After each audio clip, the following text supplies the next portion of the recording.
Rail मंत्रालय दिल्ली मुंबई समेत करीब 50 रेलवे स्टेशन को पीपीपी यानी कि पब्लिक प्राइवेट पार्टनरशिप मॉडल के तहत निजी हाथों में सौंपने की तैयारी कर रहा है। जो बड़े रेलवे स्टेशन हैं उनको हवाई अड्डों की तर्ज पर विकसित किया जाएगा और इसके लिए यात्रियों से यूजर्स चार्ज वसूलने की भी तैयारी हो रही है। देखिए पूरी खबर। नई दिल्ली रेलवे स्टेशन पर 5 लाख यात्री रोज आते हैं। अब इसकी बेशकीमती जमीन पर मॉल से लेकर होटल तक बनेंगे। ठीक इसी तरह मुंबई के छत्रपति शिवाजी स्टेशन की इस हेरिटेज बिल्डिंग से लगी जमीन को कुछ इस तरह से विकसित किया जाएगा। इन रेलवे स्टेशनों पर नई तकनीक के साथ यात्रियों को ज्यादा सुविधा देने का वादा भी है।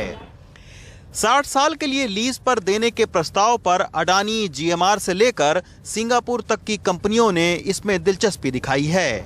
खास बात यह है कि इसका पर्यावरण एनओसी भी दिलाने की जिम्मेदारी रेलवे मंत्रालय की होगी।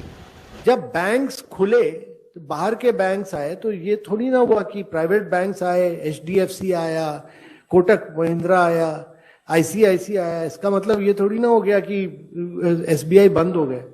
इसका मतलब यह है कि कंपटीशन हुआ, कंपटीशन में से इंप्रूवमेंट हुआ और कंपटीशन से सबको देश का इंप्रूवमेंट होगा। तो कंपटीशन लाना जरूरी है। नई टेक्नोलॉजी आएगी, बहुत ज्यादा बड़ी टेक्नोलॉजी आएगी और हमारा लक्ष्य ये है कि हम ग्रोथ को ड्राइव करेंगे। लेकिन बड़े रेलवे स्टेशन को एयरपोर्ट की तरह विकसित करने की कीमत रेलवे अपने यात्रियों से यूजर चार्जेस के तौर पर वसूल करेगा। फिलहाल दिल्ली, मुंबई समेत बड़े शहरों के करीब 50 स्टेशनों पर यूजर चार्जेस लगाया जाएगा। जिस तरह से स्टेशन को रीडेवलप करना है, हमारे जितने भी स्टेशन हैं उनको रीडेवलप करना है। जो यूजर चार्ज का अभी हम नोटिफिकेशन करेंगे और उसमें हमारा उद्देश्य यही है कि जितने भी स्टेशन है, चाहे वो रीडेवलप हो रहे हो चाहे नहीं रीडेवलप हो रहे हैं, एक छोटा अमाउंट हम चार्ज करके और उस अमाउंट से हम लोगों को अच्छी सुविधा प्रदान कर पाएं। यूजर चार्ज का जो एक अमाउंट होगा वो बिल्कुल अफोर्डेबल होगा, लेकिन वो इसलिए जरूरी है कि अगर हमको वर्ल्ड क्लास सुविधा सबको प्रोवाइड करनी है तो उसके लिए वो यूजर चार्ज जरूरी है। उधर रेलवे की पब्लिक प्राइवेट पार्टनरशिप से नाराज ट्रेड यूनियन इसका विरोध करने सड़कों पर उतरी हैं। ट्रेड यूनियन का कहना है कि रेलवे में सफर करने वाले ज्यादातर लोग गरीब तबके से आते हैं। हमारे रेलवे स्टेशन पर आने वाले लोग हवाई जहाज से यात्रा करने वाले लोग नहीं हैं। वो 5% एफ्लुएंट क्लास ऑफ सोसाइटी के लोग हैं। ये गरीब लोग हैं, कॉमन लोग हैं। प्लेटफार्म पे आते हैं, गाड़ी में बैठ करके चले जाते हैं, ज़्यादा से ज़्यादा प्लेटफार्म का पानी पी लेते हैं।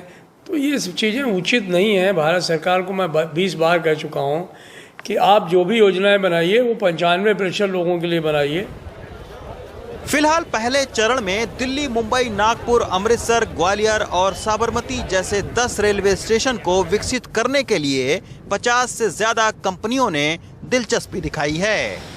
यात्रियों की सुविधा बढ़ाने के नाम पर नई दिल्ली समेत तमाम सारे शहरों के रेलवे स्टेशन का कई बार पुनर्निर्माण किया गया।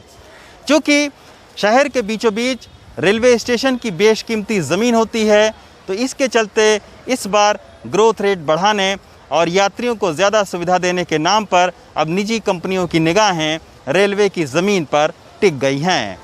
दिल्ली से रवीश रंजन शुक्ला, एनडीटीवी इंडिया।